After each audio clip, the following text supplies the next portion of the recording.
নমস্কার বন্ধুরা, আজকে আমি তোমাদের মাত্র 1 কাপ সুজি দিয়ে দারুণ স্বাদের একটি পিঠা রেসিপি বানিয়ে দেখাবো। এই পিঠাটা খেতে এতটা মজার আর এতটা সুস্বাদু হয় যেটা তোমরা না খেয়ে বিশ্বাস করবে না। বাচ্চাদের টিফিনেও তোমরা এটা ঝটপট তৈরি করে দিতে পারবে আর বড়দের লাঞ্চ বক্সেও। আশা করি আজকের রেসিপিটা তোমাদের অনেক অনেক ভালো লাগবে। তাহলে চলো বন্ধুরা, শুরু করা যাক। সবার প্রথমে আমি একটা মিক্সিং বোলের মধ্যে নিয়ে নেব 1 কাপ টক দই, আর সাথেই দিয়ে দেব 1 কাপ চিনির গুঁড়ো।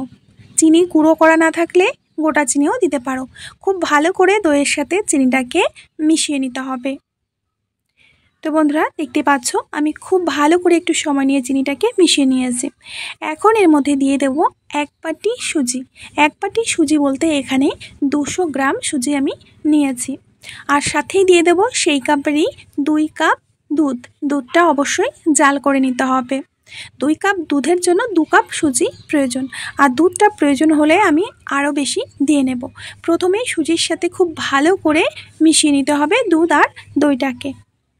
তো বন্ধুরা, তোমরা দেখতে পাচ্ছ এইভাবে একটু সময় নিয়ে মিশিয়ে নিতে হবে। আশা করি আজকের রেসিপিটা তোমাদের অনেক ভালো লাগবে। ভালো লাগলে অবশ্যই একটা লাইক করবে, ছোট করে কমেন্ট করবে। এখন দিয়ে দেব সামান্য একটু লবণ। লবণটাকেও খুব ভালো করে এইভাবে মিশিয়ে নেব। ব্যাস, মিশিয়ে নেওয়া হয়ে গেছে। এখানে আরও 1 কাপ মতো দুধ আমি দিয়ে দিচ্ছি। টোটাল এখানে প্রায় 3 কাপ দুধ গেছে। পরিমাণগুলো অবশ্যই তোমরা খেয়াল রাখবে। খুব ভালো করে আবারও মিশিয়ে নেব। এখন এই মিশ্রণটাকে আমরা রেস্টে রেখে দেব 10 থেকে 20 মিনিটের মতো। ঠিক আছে, যখন রেসিপিটা তৈরি করবে তার আগে একটু গুলে রেখে দেবে। তো বন্ধুরা, আমি 10 মিনিট পর ফিরে আসছি। এখন এর মধ্যে দিয়ে দেব 1/2 কাপ মতো তেল। যে কাপ মেপে আমরা চিনি নিয়েছিলাম, ঠিক আছে, দুধ নিয়েছি, দই নিয়েছি, সেই কাপেরই 1/2 কাপ মতো তেল এখানে দিয়ে দিচ্ছি। রিফাইন্ড অয়েল, কোনো সুগন্ধি তেল এখানে দেবে না বা সর্ষের তেলও দেবে না, রিফাইন্ড অয়েল দিয়ে নেবে। খুব ভালো করে তেলটাকে এইভাবে মিশিয়ে নিয়েছি। এখন নেব কিছু শুকনো উপকরণ। তো প্রথমে আমি নিয়ে নিচ্ছি 1 কাপ ময়দা। মাত্র 1 কাপই ময়দা দেবে। সাথে দিয়ে দেবো এখানে দেখো 1/2 চামচ বেকিং পাউডার, তার থেকে একটু কম বেকিং সোডা। তো খুব ভালো করে এখন শুকনো উপকরণগুলোকে চেলে নিতে হবে। একদম ইজি রেসিপি। যখন রেসিপিটা তৈরি করবে তার 10 থেকে 20 মিনিট আগে এই লিকুইড মিশ্রণটা আগে বানিয়ে রাখবে। ঠিক আছে, এখন ময়দাটাকে খুব ভালো করে এই লিকুইডের সাথে মিশিয়ে নিতে হবে। ঘনত্ব কতটা হবে সেটা আমি তোমাদের পরে দেখিয়ে দিচ্ছি। তবে ময়দাটাকে খুব ভালো করে এইভাবে ক্রিমের মতো মিশিয়ে নিতে হবে। দেখতে পাচ্ছ একেবারে ক্রিম ঘনত্বটাও নিশ্চয় বুঝতে পারছো। এখন দিয়ে দেব এখানে ভ্যানিলা এসেন্স। তোমরা চাইলে অন্য যে কোনো ফ্লেভারও দিতে পারো। তো খুব ভালো করে ভ্যানিলাটাকে মিশিয়ে নিচ্ছি। আমার একজন সাবস্ক্রাইবার আমাকে কমেন্ট করে জানিয়েছে সে নাকি আমার বিস্কুট রেসিপি দেখে বিস্কুট ডেলিভারি দিচ্ছে, বিস্কুট বানিয়ে বিস্কুটের বিজনেস করছে। এটা জেনে আমি সত্যি খুবই আনন্দিত। তোমাকে অসংখ্য অসংখ্য ধন্যবাদ। তোমার ব্যবসা আরও এগিয়ে যাক। এবার পিঠাটাকে বানানোর জন্য নিয়েছি 3টি স্টিলের বাটি। এর মধ্যে কিছুটা রিফাইন্ড অয়েল দিয়ে দিচ্ছি যাতে পিঠাটা বাটিতে লেগে না যায় বের করার সময়। আমার ব্রাশটা আমি খুঁজে পাচ্ছিলাম না, তো হাত দিয়েই আমি তেলটা এইভাবে মাখিয়ে নিয়েছি। ব্যাস, তো বাটি রেডি।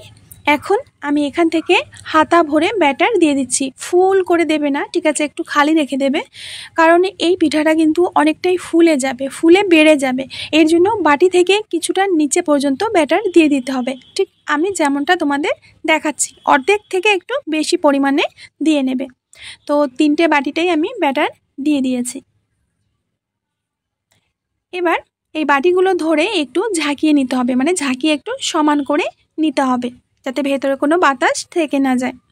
তো বন্ধুরা, আগে থেকেই আমি একটা দেখো ডিশের মধ্যে জল দিয়েছিলাম, জলটা ফুটেও গেছে। এর মধ্যে এখন একটা স্ট্যান্ড বসিয়ে দেব।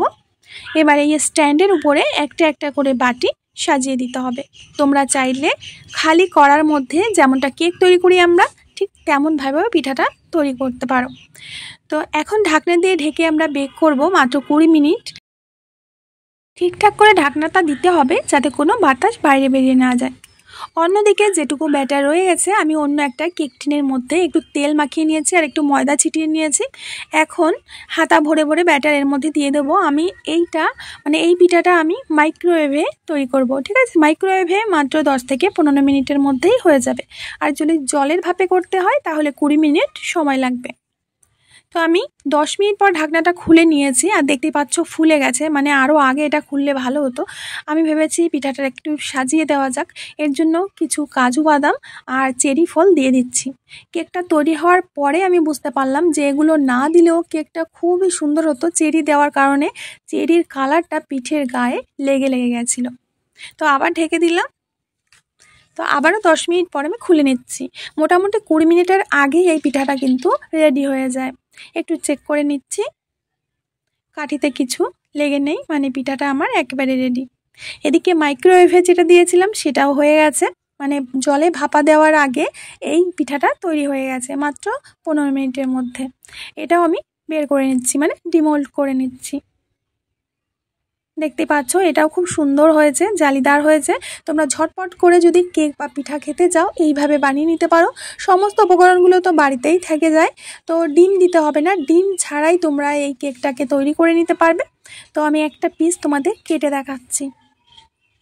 দেখো কত সুন্দর, কতটা সফট আর কত জালিদার হয়েছে।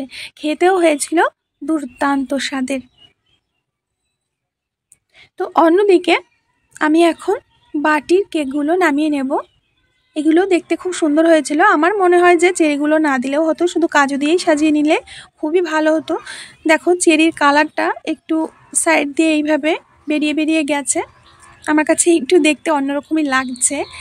তো কি করা যাবে, দেওয়া যখন হয়ে গেছে এখন আমি কেকটাকে বা পিঠাটাকে ডিমোল্ড করে নিচ্ছি।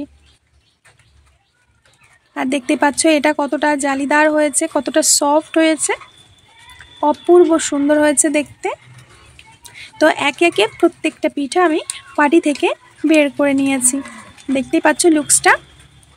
এখন আমি তোমাদের কেটে দেখাচ্ছি যে এটা কতটা সফট আর কতটা জালিদার হয়েছে। কেকটা কাটাতেই তোমরা বুঝতে পারবে যে এটা কতটা পারফেক্ট হয়েছে। এই দেখো একদম জালিদার, সফট, একদম তুলোর মতো হয়েছিল আর খেতেও দুর্দান্ত স্বাদ। দেখতে পাচ্ছ? তো বন্ধুরা, ঝটপট যদি কেক বা পিঠা খেতে ইচ্ছা করে এইভাবে তোমরা সুজি দিয়ে খুব সহজে নরম তুলতুলে স্পঞ্জি কেক বাড়িতেই তৈরি করতে পারবে। একদম স্টেপ বাই স্টেপ দেখে নেবে, আমার মতো পারফেক্ট হবে।